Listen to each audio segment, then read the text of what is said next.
everybody, and welcome back to the Blu-ray Hunter. I'm the Blu-ray Hunter, Jonathan Moody, and I've got a big show for you guys. I guess it's perfect for January. And it was the end of the year, so this is sort of rounds up my feelings on the end of the year. I decided to watch 15 movies, five 4Ks and 10 Blu-rays, and I'm ranking them right now. So let's get to it.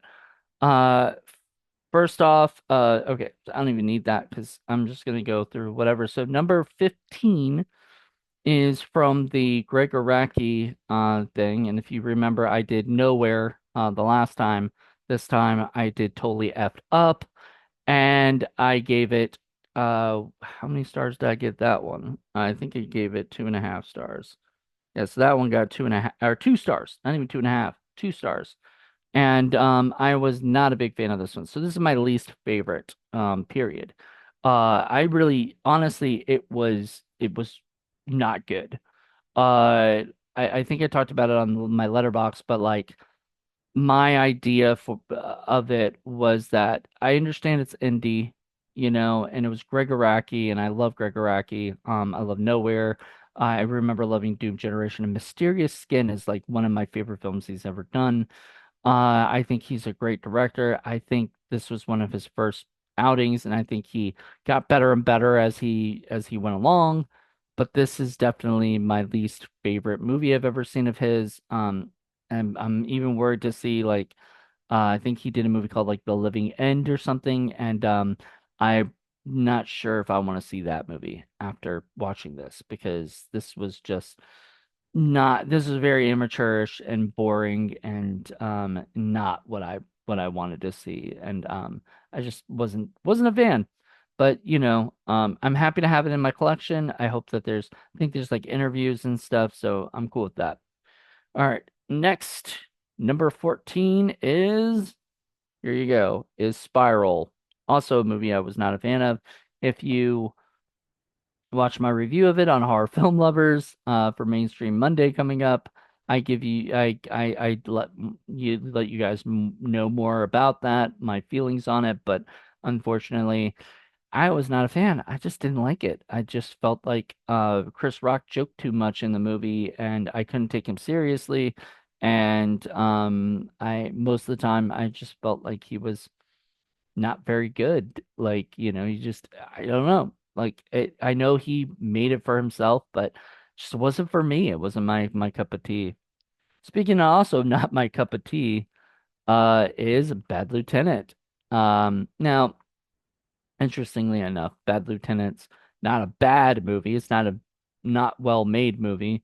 I was just talking to Paul about it, you know, earlier and yeah, last night, and he understood what I had to say. Like basically, Harvey Keitel's character is just sort of rude, like nasty, and he's a bad lieutenant. Like everything it says here is true. I would love to listen to the commentary with Abel Ferreira and cinematographer King Kelch. I think that might help me a little bit. Maybe I mean, because I give it 3 stars, which isn't bad. It's a pretty good movie. It's well directed, the cinematography is great. Just the character is just so unlikable that I just don't didn't like the movie. It's too nasty for me. I just like, and I understand there were probably people like this. I don't know if probably still is bad, bad cops like that, but it's just I don't want to see that, necessarily. At least I don't want to see it without some kind of redeeming arc. I would like to see him change, and he never really never really does. Spoiler alert, he never really changes. All right. Next after that, I liked a little bit more was New Year's Evil. New Year's Evil was a fun little slasher. I enjoyed it. I had a good time. Um, you get to sort of see the killer and what he looks like, but you don't know what his relationship is to the rest of the film and stuff and whatnot, and his connection to the woman he's sort of harassing and stuff. And I mean, you can kind of guess. It's kind of very simple. Like they kind of do set things up where there is the chance that you would guess, and I probably should have. I just thought the guy was too young looking to think that he was the yeah. I don't want to spoil anything on that one. So go watch it. It's probably, I think it's on Tubi. Even if it's after New Year's, watch it anyway. It's a fun movie. Next is House on Bonejack Hill, which is in this collection. It's on the collection with Quest for the Egg Salad. Wait, it's not on this one? No, it's not on this one. Oh, I put it on this one. It's got its own uh Blu-ray. Wow, I thought it was on that.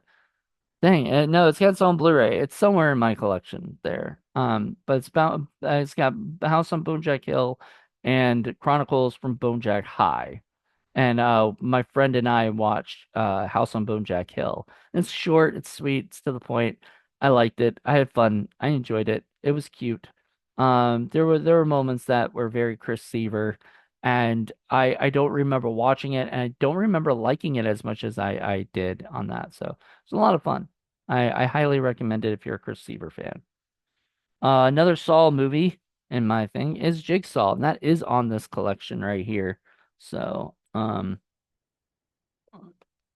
this collection right here. And it's got this goes all the way from Saw to Jigsaw on Spiral and Saw X.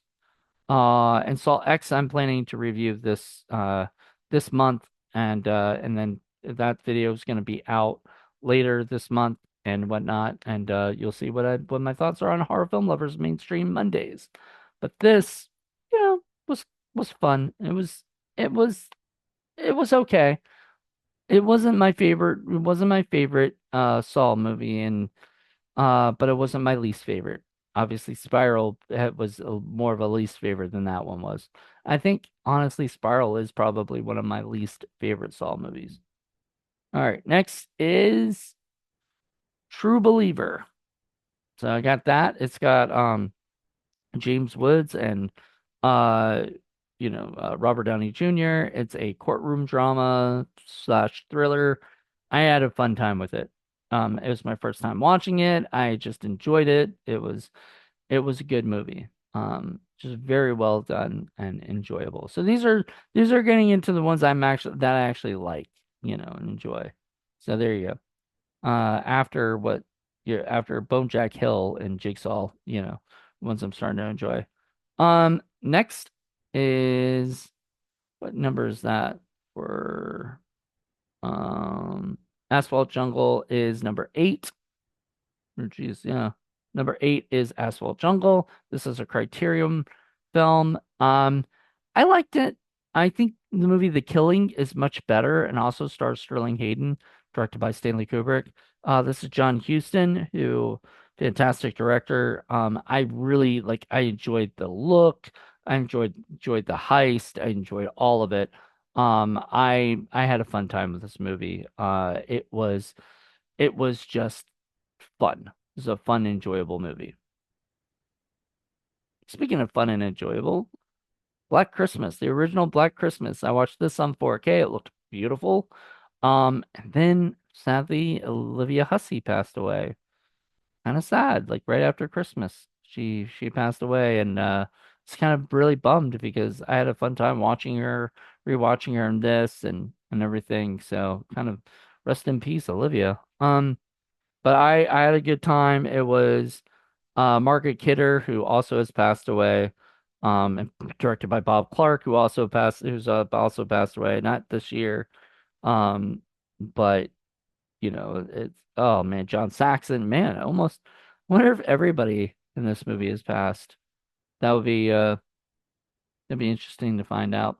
But anyway, great movie. I had a blast rewatching it. I keep watching it and then forgetting a lot of things about it, and so it was fun to re-explore. I'm gonna do that. I'm probably gonna watch it again next year, and so we'll see if it gets what it gets on there. I think that was number 7, right? Number 7 was Black Christmas. So to number 6, To Be or Not to Be. this Criterion movie, not the remake with Mel Brooks, which is a remake. This is the original Ernst Lubitsch movie starring Jack Benny and uh who else was in it? Jack Benny and Carol Lombard, and both of them are fantastic in this movie. I laughed my butt off at like everything. It's a movie I'm definitely going to put on Criterion Watch at some point to review because it was so freaking funny. I was very surprised. Not that like surprised. It's a Criterion film. I shouldn't be surprised, but it was just a lot of fun. I think you guys would all enjoy it if you watched it. Another one I really, really enjoyed was Dead Heat. Dead Heat was a lot of fun too. This is a very enjoyable movie. I mean, all of these are going to be movies I probably thought were very fun because this just, this was not what I was expecting. This was written by Terry Black, who is Shane Black's brother, and Shane Black was the guy who did the Lethal Weapon series. And this is very much in the vein of like a parody of Lethal Weapon. It's like what if, you know, the one of the guys from Lethal Weapon came back as a zombie, and they had to figure out what to do about that. And it's just really funny. Joe Piscopo is great. Treat Williams is a treat in this movie because going from movies like Prince of the City, where he's like the lead cop and that stuff, to this being just a flat out parody of all the cops he's probably ever played, I just had a fun time. I just really enjoyed it. And Shane Black's in it as a patrolman, so I really really dug that. All right, we're down to the last four. That was a lot. That was number five. Number four is Palm Beach Story, another Criterion film. I'm trying to watch all my Criterions, so you'll probably see them pop up in every one of these during the months and everything like that. Up to the what is it? Up to I want to say up to Mar whatever up to July, because then I'm gonna be getting the Criterions at the sale. So I'm hoping to have already watched all of them before July. That's 7 months from now. I'm hoping I've seen all my Criterion films. So you might see like 5 to 10 Criterion films, five Blu-ray 5, 4K, things like that, whatever I can watch that I haven't seen yet and review. And I don't know, sometimes I might review them, probably not, because a lot of these I'm saving for Criterion Watch, and I kind of want to do that for Indie Film Cafe. So, but Palm Beach Story is really, really good. It's a fun, enjoyable, loving movie with Claudette Colbert and Joel McRae. It is basically just, you know, Preston Sturges at one of his finest. And who's the other guy? There was another actor. Doesn't even list the actors on that thing. That's the one thing I don't like about Criterion is they don't have the thing there, so you have to gotta sometimes look it up on the here sometimes, and then sometimes they don't even have that on here. Huh. There's a really famous actor in this. Oh, there it is. Cast. I thought there was Claudette Colbert, Joel McRae, Mary Astor, Rudy Valet. Yeah, I don't know, maybe not. But it was a fun thing. There was a lot of really, basically the girl wants to get a divorce, because she doesn't think Claudette Colbert doesn't think that her husband is financially stable enough, and she needs to be with somebody who can support her, the way that she wants to be supported. He is trying to make it work, so she wants to get a divorce, so she goes down to the Palm Beach to go get a divorce, but without him, which is weird. I don't know how things were in the 40s, but like apparently that's what she did. It was a screwball comedy. Once again, if you know me and you've been watching this channel for a while, I've been watching a lot of screwball comedies, especially after my mom died, because that was one of her favorite genres was screwball comedy. So I wanted to watch a lot of those that I haven't seen. Kind of wish I had done that when she was alive, but I did watch a lot with her. So, but I kind of, whenever I watch these, I kind of feel like she's still there with me. So there you go. Next is a Warner Archives film. This number three is Ballad of Cable Hogue. I was shocked about this one, honestly. I didn't really know much about it. The Cobwebs channel talked about it on their Warner Archive collection, and I wrote it down as a movie to get from Warner Archives, and I was like, this sounds good. Like, I'll check it out. And I loved it. I thought it was great. I thought it was really, really funny, which I was not expecting. I thought this was a serious Western. And then it started making me laugh. And I was like, is this intentional? Like, this seemed really weird. And then I realized, oh shit, it was intentional because um Sam Peckinpah.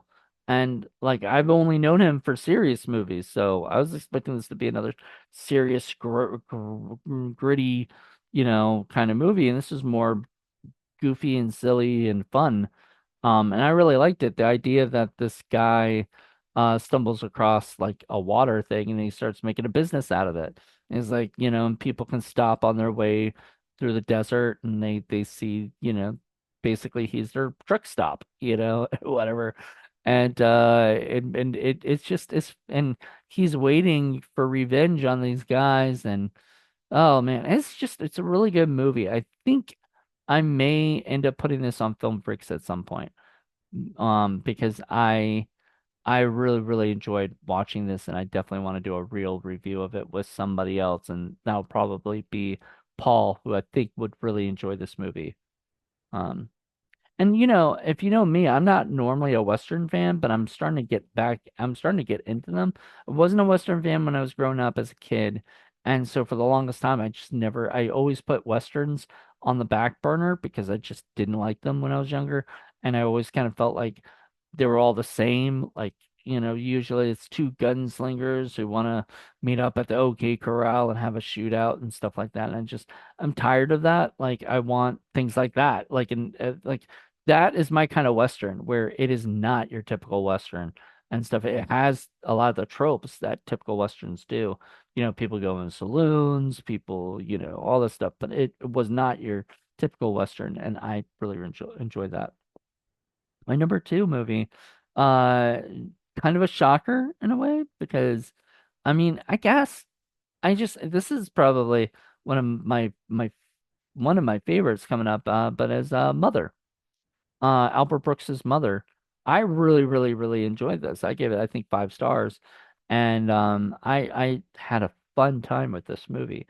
Uh, was that Albert Brooks and Debbie Reynolds are just perfect for each other, as mother and son, and whatnot. And I just think they were great. Albert was great. There's some great interviews and stuff, and just it's just a fun movie. And yeah, it's on 4K and Blu-ray. So you get both. And oh, I love it. It was such a good movie. If you want to hear our review of it, it's gonna be on Blu-ray Hunter Reviews. So check that out. I think it already is. I think it's out already. So check that out. I think I really had a fun time with that movie. And last but not least, my number one movie I watched this past month in December was Wait Until Dark, another Warner Archives movie, and just incredible. It was scary at times. Uh it had moments with because it started Audrey Hepburn, Alan Arkin. Oh my God, when I saw Alan Arkin, I was like, what? And Richard Crenna is in it, and he plays a part that I was just shocked about. Jack Weston and Ephraim Symbols Jr., directed by Terrence Young. I mean, this movie, it was incredible. Audrey Hepburn plays like this blind woman, well, like she became blind, and whatnot, and she's been trying to deal with it for like over a year, and all of a sudden her husband is at the airport, and this woman gives her gives him a doll, and says he has to keep, has to keep it because she'll pick it up later. She wants to surprise her kid with it. Turns out the doll actually contains stuff that I'm not going to spoil, but these three criminals want it, and they go into business trying to get the doll back, and they have to do it through this blind woman, so they have to kind of trick her into telling them where the doll is, even though she really does not know where the doll is, or she would have gave it up and stuff, and they think she's lying. So there's like a lot of stuff with that, and it gets crazier and crazier, and involves the neighbor girl who's helping her out, basically being her eyes, and it's just wonderful. It's a great movie. Audrey Hepburn does a fantastic job in it, and I was just pleasantly surprised. I was watching it with glee throughout the whole movie. I was really into it. So, also another movie I may do for like Criterion Watch, or I might do for Blu-ray Hunters at some point. Might do like my own Warner Brothers. No, I already reviewed this on Blu-ray Hunters. But I would love to review this with somebody else at some point that maybe hasn't seen it or hasn't seen it in a long time, because this was just a really, really good movie. And that's it. 15 movies. I usually stick to 10 or whatever, but I had a lot of time, I guess, to do this. There will be times where I'm only going to do 10, and there will be times maybe I can do 15 to 20. I don't know. I haven't done 20 yet, but that would be a good record. If I did 30, that would mean I have to watch a movie a day, basically. And I just don't have time for that. I don't even know if I'd have time for 20. But 15 was a pretty good amount, and I was very happy about that. So, anyway, that's it. If you enjoyed this, let me know what your thoughts are and everything. I'm really excited. Check out my Letterboxd. If you look up the Blu-ray Hunter on Letterboxd, you'll see all my stuff. I might even put the link down below so you can check that out. But yeah, that's it. Hope you guys enjoyed this, and we'll talk to you later. Bye.